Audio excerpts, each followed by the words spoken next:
Good morning, students.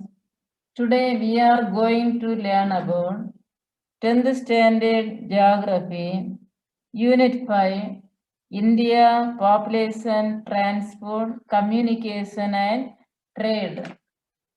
Continue this lesson. Waterways. A waterway is an important mode of transport for both passenger and cargo traffic in India. It is the oldest and also the cheapest means of transport and most suitable for carrying heavy and bulky materials from one country to another. It is a fuel efficient and eco-friendly mode of transport. The water transport is of two types. Number one, inland waterways. Number two, ocean waterways or sea routes. நீர்வழி போக்குவரத்து இந்தியாவில் பயணிகள் மற்றும் சரக்குகள் நீர் ஒரு இடத்திலிருந்து இனி ஒரு இடத்திற்கு கொண்டு செல்ல நீர்வழி போக்குவரத்து மிகவும் முக்கியமான ஒன்றாக இருக்கின்றது. இது பழமையான மிகவும் மலிவான ஒரு போக்குவரத்து முறை. சுற்றுச்சூழல் பாதுகாப்பு மற்றும் குறைந்த எரிபொருள் செலவின போக்குவரத்து முறை. நீர்வழி போக்குவரத்தை இரண்டு வகையாக பிரிக்கலாம். The waterways transport is of two types. Number one, inland waterways, உள்நாட்டு நீர்வழி போக்குவரத்து. Number two, ocean waterways, கடல் வழி போக்குவரத்து. Inland waterways.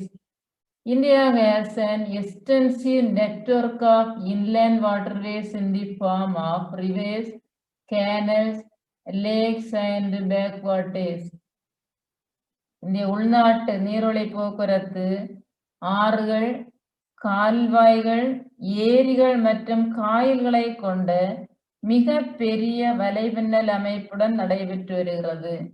It depends upon the depth and width of the waterways and the continuity of the water flow.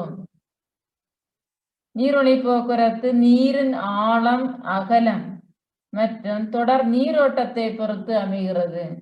For the development, maintenance and regulation of national waterways in the country, the Inland Waterways Authority was set up in 1986.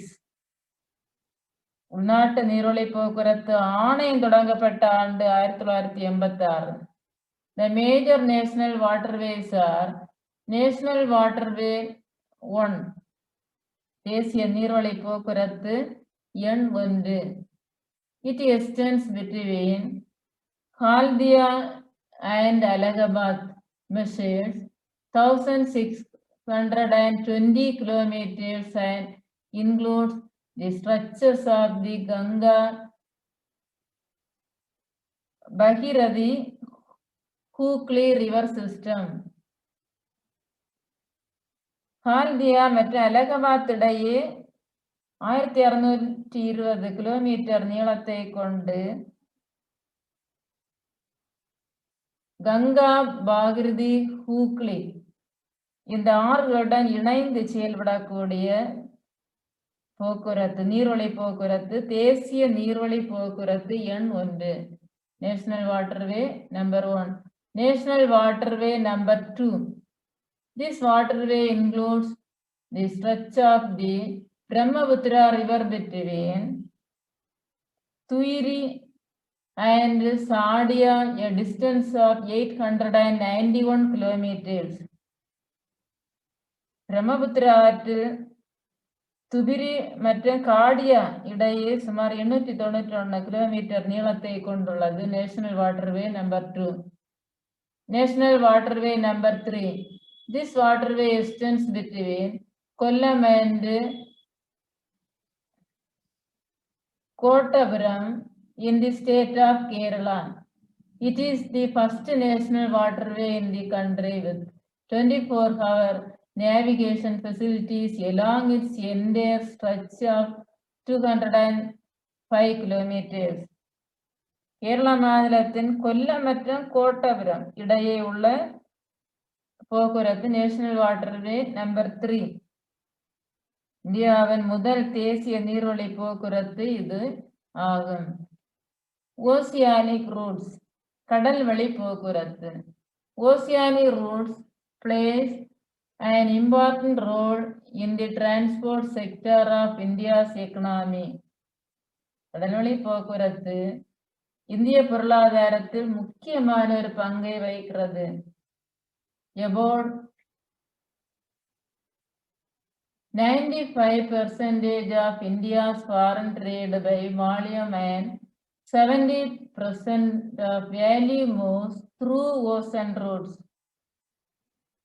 இந்திய வெளிநாட்டு வர்த்தகத்தில் சுமார் 95% அளவுக்கு 70% மதிப்புள்ள சரக்குகள் கடல்வழி போக்குவரத்து மூலமாக நடைபெறுகிறது. Coastal shipping plays an important role in transport of bulk goods in India. கனரக பொருட்கள் பல்க் குட்ஸ் என்று சொல்லும் போது கனரக பொருட்கள் அதிக அளவிலான சரக்குகளை கையாள்வது கப்பல் போக்குவரத்து முக்கிய பங்காற்றுகிறது. Shipping is not only the most economical mode of transport, it is also an environment friendly mode. The sea and oceanic routes are mainly used for international trade and are connected through ports. மிகவும் அதிக அளவிலான சரக்குகளை கொண்டு செல்ல முடிகிறது. சுற்றுச்சூழலுக்கு ஏற்ற ஒன்று. பெரும்பாலும் சர்வதேச வணிகத்திற்காக பயன்படுத்துகின்றார்கள். There are 13 major and 200 minor or intermediate ports in India. இந்தியாவில் 13 பெரிய துறைமுகங்களும் 200 நடுத்தர துறைமுகங்களும் இருக்கின்றது. The major ports are administered by the central government and minor ports are managed and administered by various state governments. பெரிய துறைமுகங்களை மத்திய அரசாங்கமும் சிறிய மற்றும் நடுத்தர துறைமுகங்களை அந்தந்த மாநில அரசுகளும் நிர்வாகம் செய்கின்றது. The major ports on the east coast are Kolkata, including Haldia, Dock, Paradip, Visakhapatnam, Chennai, Ennur and Tuticorin. இதில் மிக பெரிய துறைமுகங்கள் முக்கியமான துறைமுகங்கள் Kolkata, Haldia, Paradip, Visakhapatnam, Chennai, Ennore, Thoothukudi. The major ports on the west coast are Kandla, Mumbai,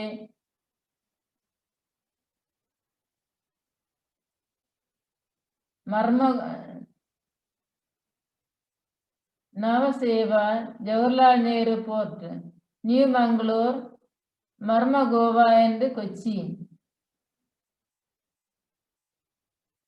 இந்திய கடற்கரையில் அமைந்துள்ள முக்கியமான துறைமுகங்கள் காண்ட்லா குஜராத்தில் இருந்து, Kandla, Mumbai, Nhava Sheva, R Jawaharlal Nehru board, new Mangalore, Marmagova and Kochi. India has 4 major shipyards. Number 1, Hindustan Shipyard in Visakhapatnam. Hindustan Shipyard in Visakhapatnam. இந்தியாவில் 4 முக்கிய கப்பல் கட்டும் தளங்கள். அதில் ஒன்று வந்து இந்துஸ்தான் கப்பல் கட்டும் தளம். Number 2, Golden Reach Workshop in Kolkata. Number 3, Mazagon Dock in Mumbai. Mazagon கப்பல் கட்டும் தொழிற்சாலை மும்பையில் இருக்குது. Number 4, கொச்சி ஷிப்யார்ட் இன் கொச்சி. கொச்சி கப்பல் கட்டும் தளம் கொச்சி. 4 கப்பல் கட்டும் தளங்கள் இந்தியாவில் இருக்கின்றது. India is the second largest ship owning country in Asia and ranks 16th in the world. உலக அளவில் 16வது இடத்தையும் ஆசியாவில் கப்பல் கட்டும் தொழிலில் 2வது இடத்தையும் வகிக்கின்றது. தென் ஏர் டிரான்ஸ்போர்ட், வான்வழி போக்குவரத்து. Airways are the quickest, costliest, most modern and comfortable means of transport. Air transport facilities connectivity on a national, regional and international scale. வான்வழி போக்குவரத்து விரைவான, பயண செலவு மிகுந்த, நவீன மற்றும் வசதியான போக்குவரத்தாகும். It has more accessibility, easier by connecting difficult terrains like high mountains and sandy deserts. உயர்ந்த மலைகள், பாலைவனங்கள், அடர்ந்த காடுகள், கடினமான நிலப்பரப்புகள் போன்ற பகுதிகளை எளிதில் இணைக்க வல்லது. It carries passengers, freight and mail.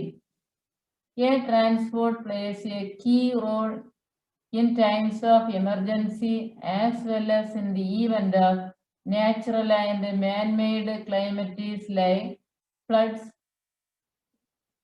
epidemics and wars. பயணிகள், சரக்குகள், அஞ்சலகங்கள் ஆகியவற்றை கொண்டு செல்கின்றது. அவசரகால நேரங்கள், இயற்கை மற்றும் செயற்கை பேரிடரான வெள்ளம், பஞ்சம், தொற்று நோய்கள், போர்கள் போன்ற நிகழ்வுகளின் போதும் வான்வழி போக்குவரத்து முக்கிய பங்காற்றுகிறது. Air transport in India made a beginning on 18th February 1918 when Henry Pickett carried a mail from Allahabad in Naini. Henry Pickett என்பவரால் அலகாபாத்திலிருந்து நைனிக் என்ற இடத்திற்கு கடிதங்கள் கொண்டு வரப்பட்டது. இந்திய விமான போக்குவரத்து பிப்ரவரி 1918 ஹென்றி பிக்யூர் என்பவரால் அலகாபாத்தில் தொடங்கப்பட்டது. In 1953, 8 different airlines which were in operation in the country were nationalized. 8 பல்வேறு விமான நிறுவனங்கள் ஒன்றிணைக்கப்பட்டு அவைகள் தேசியமயமாக்கப்பட்டது. Domestic airways fly within the boundaries of a country and international airways connect major cities of the world. The Indian Airlines and Air India are the 2 airline services run by the Government of India. உள்நாட்டு வான்வழி போக்குவரத்து ஒரு நாட்டினுடைய எல்லைக்குள்ள சர்வதேச வான்வழி போக்குவரத்து உலகின் முக்கியமான நகரங்களையும் இணைக்கிறது. இந்தியன் ஏர்லைன்ஸ் உள்நாட்டு போக்குவரத்து சேவையும், ஏர் இந்தியா வெளிநாட்டு போக்குவரத்தையும் வழங்குகின்றது. Indian Airlines provides the domestic air services and Air India provides international air services. Presently, there are 19 designated international airports available in the country. இந்தியாவின் தற்பொழுது 19 சர்வதேச விமான நிலையங்கள் உள்ளது. Who is air travel preferred in the northeastern states? வடகிழக்கு இந்திய மாநிலங்களில் விமான பயணம் ஏன் விரும்பத்தக்கதாக உள்ளது?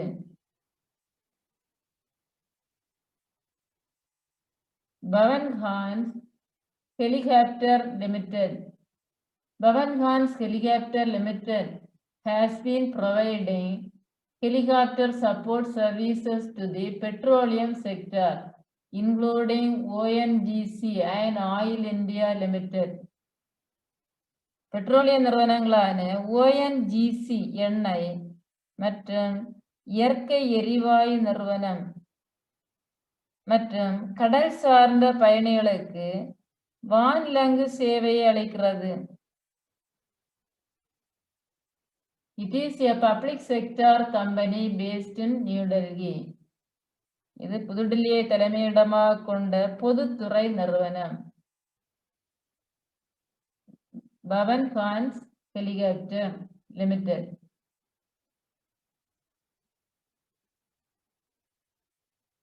Its operations are based at the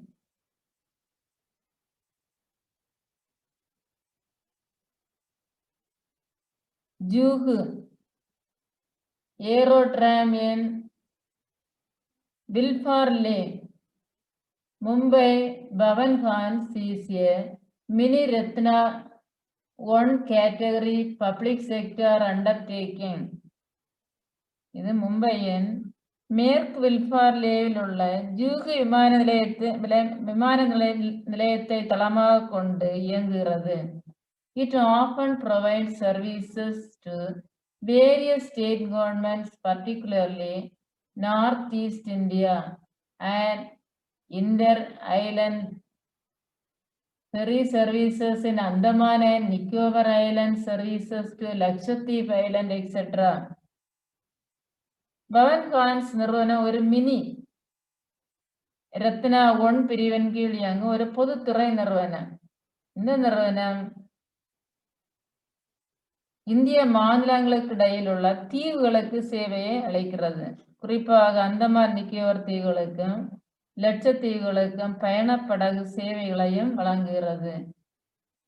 airports authority of India AAI. Airports Authority of India was constituted in 1995. It provides security to Indian airports.